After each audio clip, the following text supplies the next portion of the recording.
Olá pessoal do segundo ano, tudo bem com vocês? Estou aqui com o professor Eduardo para a gente conversar sobre o mapa, nosso vídeo de orientação para o mapa.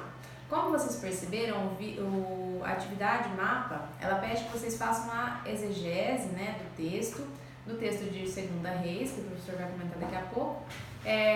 E como base, nós propomos que você faça a leitura do método com todas as etapas, com todas as perguntas que são pertinentes, mas você sintetize quando você for escrever nas 4 etapas que o professor descreveu nas aulas, e está descrevendo nas aulas. Então, professor, quais seriam algumas dicas aí para os nossos alunos fazerem o mapa?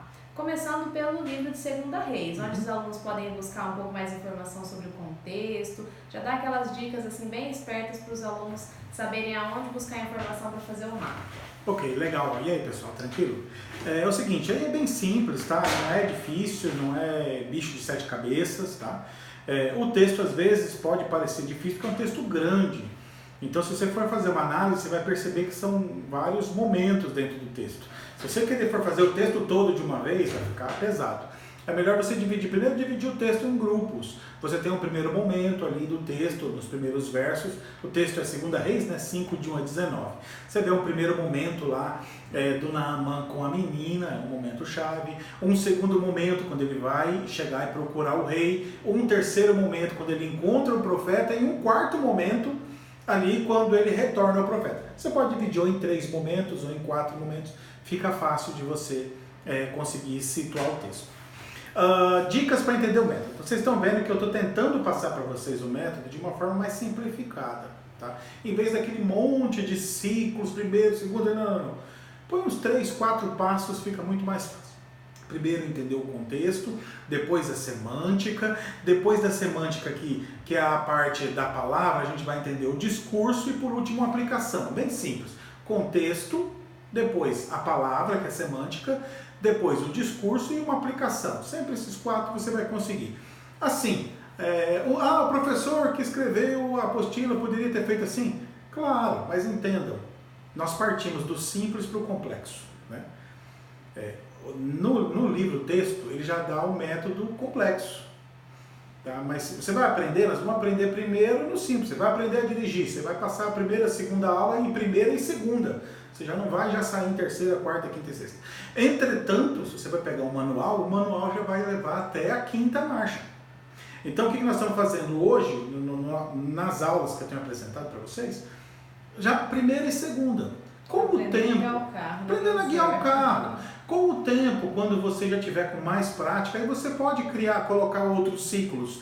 Análise psicológica, como nós estávamos brincando aqui, ou análise sociológica. Isso aí é legal para o texto, é legal para a dinâmica da pregação, é legal. Entretanto, para um primeiro momento é muita coisa e vocês vão acabar surtando com isso.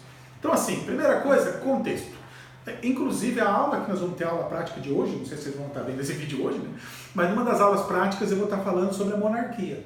Então, nós falamos sobre os profetas, no segundo momento, os textos da monarquia. Nos textos da monarquia, eu vou contextualizar e explicar como funcionam esses textos. Claro, se você tiver uma Bíblia de estudo, vai lá e faz a pesquisa lá no comecinho da Bíblia sobre o período de reis, e a época e o contexto de escrita.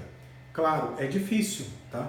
Não tem muita pesquisa. Porque você pode talvez procurar algum artigo na internet, se você quiser aprofundar mais, você vai achar alguma coisa. Mas ainda assim é difícil. De cara, o que a gente pode fazer para ficar simples? O que eu já tenho dito, para esse método não é necessário o contexto. O que é necessário para esse método? Você saber dividir e pegar as ideias principais. No contexto, você vai perceber que ele parece que desaparece, ele está contando uma historinha, uma história que surgiu dentro do todo. Então ele de repente está ali no meio de conflito de guerra, rei que assume o poder, de repente ele conta a história de um general que estava doente. E que encontrou uma menina, e a menina contou uma história para ele foi atrás do rei e encontrou o profeta. Então você já percebe que ela não é uma história central dentro do livro. Ela não faz parte do todo do livro de Reis. O livro de Reis está focado no quê? Os reis que assumiram o poder, como eles foram e como eles caíram. Essa história faz parte do que nós chamamos de ciclo de Elias e Eliseu. São os ciclos dos 2 profetas aí da história do povo hebreu. Tá? Então, o que é importante você fazer? Deixa o contexto um pouquinho de lado, que não vai ajudar muito. Ou então, vamos para a segunda parte, semântica. É aqui que você vai encontrar a chave para interpretar o texto. Como a gente percebe a semântica? Procura aquelas palavras-chave. Professor, mas esse texto é difícil demais de achar a palavra-chave. O que é chave nesse texto? Como eu já disse para você, primeira coisa, vá pela sua intuição. Você lê o texto, o que você acha que salta aos seus olhos? O que é importante? Por que eu estou falando isso? Porque a hermenêutica é uma coisa natural. Nós interpretamos desde criança. Não precisa inventar nada. Você bate o olho e interpreta. Usa a primeira coisa essa tua hermenêutica natural. Quando você lê o texto, o que salta aos olhos? Feito isso, vamos partir para o segundo momento. Ah, professor, eu li o texto e não saltou nada aos olhos. Aí tá difícil, né? Aí você vai olhar o texto e vai pegar uma dica, que inclusive o professor Zabatiero usa no livro.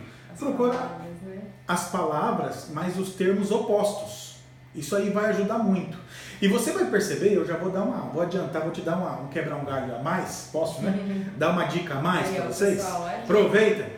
O texto tem a ver com grandezas. Se você for olhar o texto, ele vai fazer sempre esse diálogo da semântica entre as grandezas. Você vai perceber que era um grande general, mas que era leproso. E que lidou com uma menina pequenininha que tinha uma grande mensagem. O grande rei que não sabia o que fazer, mas era o profeta que tinha solução. O rio, que a gente fala assim do rio que ele vai mergulhar, era um riozinho, um corguinho lá naquela região, não é um rio assim. Em contraste com os grandes rios. Em contraste da terra de Naamã. Com o rio Tigre, que é o Tigre, ou o Eufrates, que são os dois grandes rios ali, inclusive tidos na Bíblia como onde surge ali o paraíso, né, dentro da ideia de Gênesis. Tá? Então são grandes rios comparados com o Jordão. O Jordão, para você ter uma ideia, ele é um rio bem pequenininho. Em alguns locais do Jordão, ele chega a ter 2 metros. Então ele é bem pequenininho. Tem lugar, sim, tem lugar que dá, na época de seca, que dá para você pular ele assim, ele chega a 1 metro, 1 metro e pouco, dá para você pular.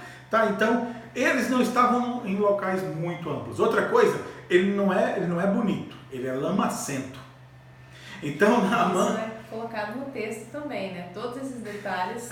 O Naamã vai ter que dar uma mergulhada na lama, tá? Então, por isso que... E aí você está entendendo o que eu quero mostrar? Aí vai dar a perceber a semântica entre os opostos, entre o grande e o pequeno, o forte e o fraco, né? Então ele vai estar trabalhando isso daí e a mensagem está nisso, tá? Então a semântica ajuda. Segundo ponto, então, depois que você separou a semântica, é você perceber os discursos. O discurso, professora, isso é difícil, eu estou explicando e eu vou explicar mais nas próximas aulas. É bem simples. O discurso teológico é você perceber aqueles elementos que são citados em outros textos, né? Elementos que aparecem em outras áreas. Por exemplo, no texto, o Eliseu e Javé são personagens que assumem discursos dentro do pensamento hebreu. Então, o javismo, né, teologia, o Javé, na Bíblia em português vai aparecer Senhor, tudo em letra maiúscula.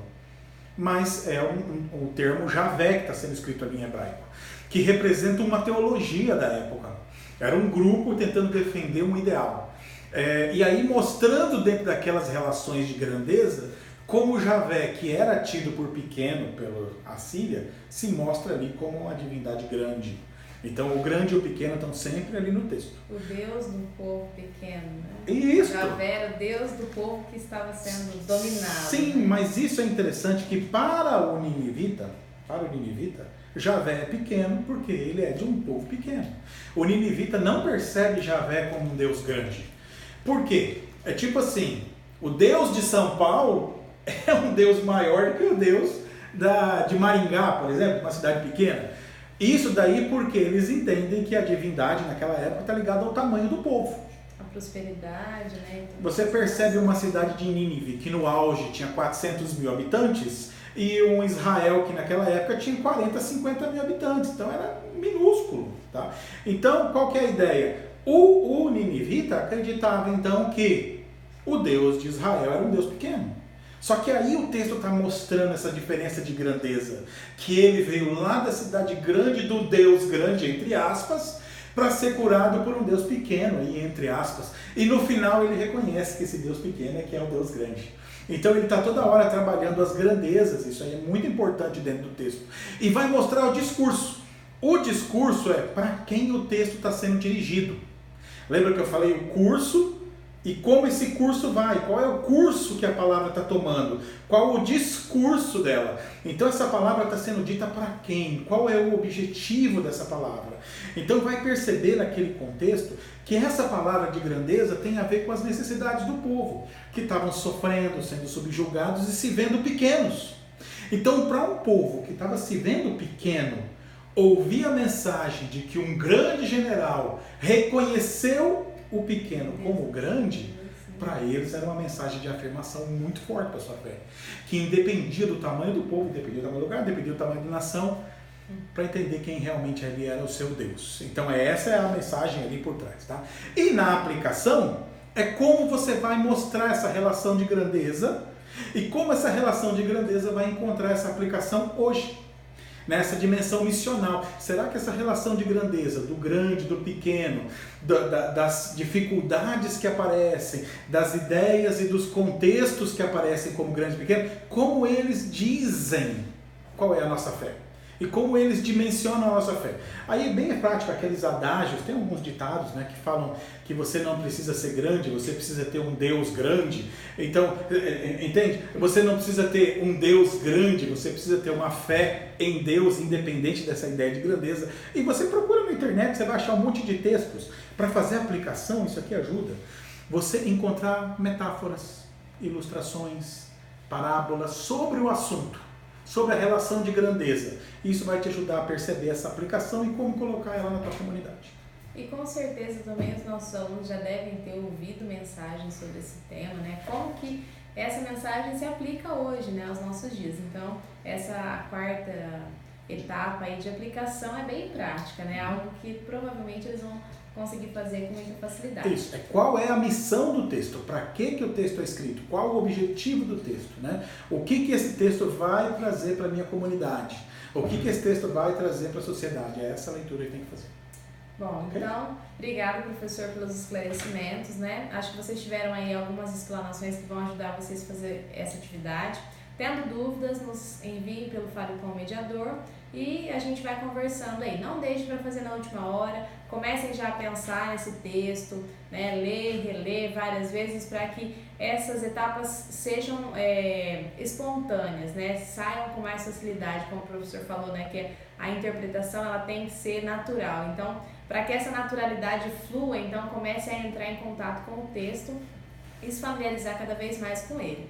É isso. Obrigada, professor. Obrigado, pessoal. Obrigada, gente.